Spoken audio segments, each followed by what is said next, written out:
Come make me tell you about the things them way I want, sir. Back in the days when the dancer used to warm, sir. When Clinton Lindsay used to bust them, make them go on, sir. Whole heap of artists Clinton bring come up America. Some never know say Clinton Lindsay. Hi, welcome back to Now You Know with Clinton Lindsay. This is where I tell my stories. Things happened that you may or may not know about. And here on Now You Know, I tell my stories.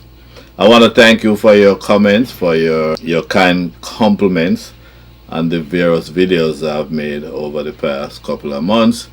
I thank you very much for continuing to spreading the word and to let others know about this series, Now You Know. Now today, I'm going to take you back to 1986. Reggae Sunsplash of 1986. I saw a performer. I've never heard of him until I went to Reggae Sunsplash in 1986. His name is Lovindeer, and after the first set, the band change was about 10:30, and like most people that went to Reggae Sunsplash in those days, they would have what you call a reggae bed. It's a piece of cardboard, piece of cardboard that you'll buy.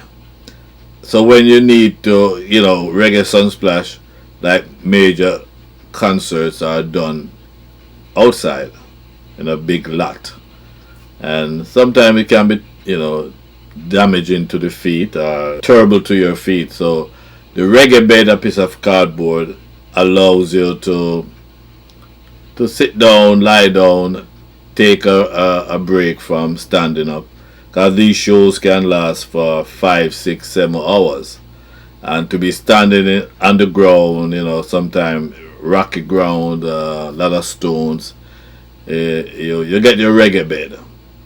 And so after the first band change, which was about 10:30, I lie down, sat down on my reggae bed, and I told my crew that, okay, when they start introduce the next set of acts, I will get up, I will stand up and see who.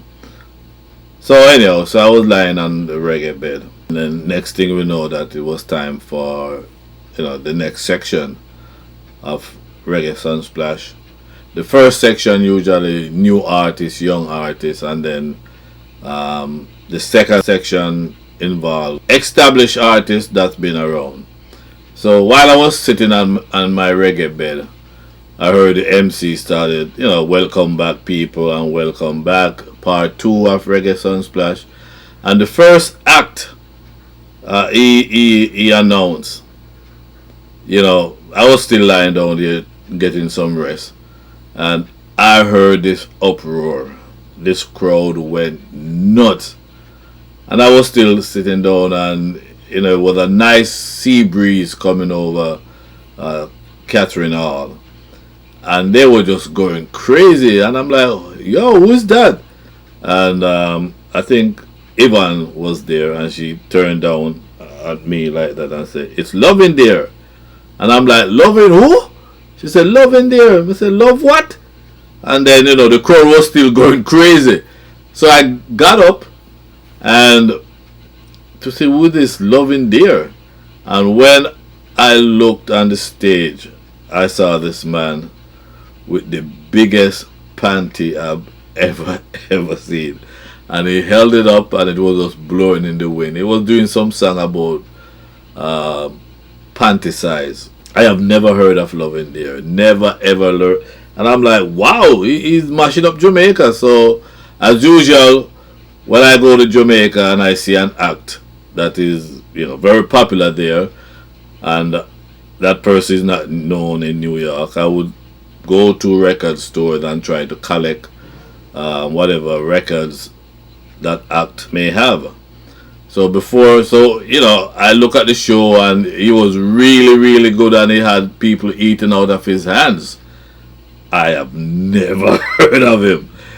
Anyhow, so before I left Jamaica, I I went by Aquarius Records out in Alfred Tree, and I asked them if they have any records of Lovindeer. And I got about 4 or 5 records, including Panty Size, Pastor Under the Bed, Friendly Neighborhood Mugger, Shortwood, and a few other songs. And I never heard of this guy. So I said, well, I'm on the radio in New York. I've never heard of him, and I'm sure there are gonna be listeners that the same experience, that I've never heard of this guy Lovindeer.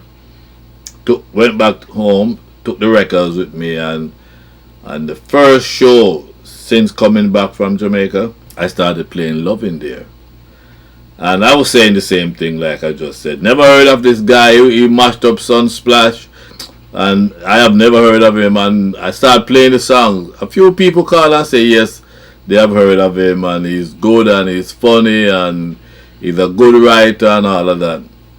And I started playing him, especially the one about Pastor Under the Bed. Started playing that song, and then as time went on, Lovindeer started to get popular in New York. I remember when Miss Pat from VP Records called me one day, and in her soft little voice she said, "Clinton, thank you for start playing Lovindeer. See, 2 boxes of record me have your fame. Them never sell, and since you start playing, me sell them off." I said, "What?" She said, "Yeah, me sell them off. Thank you very much." And he started to just have songs after songs after songs. And later down, he was working on the Babylon Boops, the series of Babylon Boops and Government Boops and all those songs. The fact that you could say I broke him in New York, because nobody was playing him. And then what happens now, I start getting requests for songs that he had done 3, 4, 5 years earlier, because he was recording and have hits in Jamaica, but he was never exposed to New York, and I don't know why that's so. There was no distribution. VP Records had 2 boxes of Lovindeer's records, and they weren't selling. So you can take away that from this, that radio play is, and to this day, very important to an artist. Because if people don't hear the songs, it's just like a waste of time. So the thing with Lovindeer now, I started working with him. I brought him up, and his first interview with me on the radio, I thought Lovindeer was a pet name or a nickname or something like that. So in the interview, I asked him, "Okay, so what's your real name?" He said, "Lovindeer." I said, "Lovindeer is your real name?" He said, "Yeah, man, Lloyd George Lovindeer." And I'm like, "Really? I've never heard that name in Jamaica or anywhere else." But that's his real name, Lloyd George Lovindeer. And I've been working with Lovindeer ever since that time. And he's just a good songwriter, and he puts a lot of humor into his songs, as you know by now. But back then in 1986, no one in New York, just a few people, knew of Lovindeer until I started playing his record. And that's how we make artists, make them superstars. Now Lovindeer over the years have become one of the biggest stars in Jamaica. I know, now you know. Lloyd George Lovindeer. Until next time, you take care of yourselves, and don't forget to share, subscribe, and spread the word. Really, really appreciate it. Until next time, may the good Lord bless and keep you. Take care. And Lindsay a promoter, bring up the biggest set of artists from Jamaica, like Super Cat and Mr. Early be the doctor. Only for artists, no for them me can't remember. Who can remember when them used to keep Jamaica? The kind of show that used to give out no for water. To reggae artists.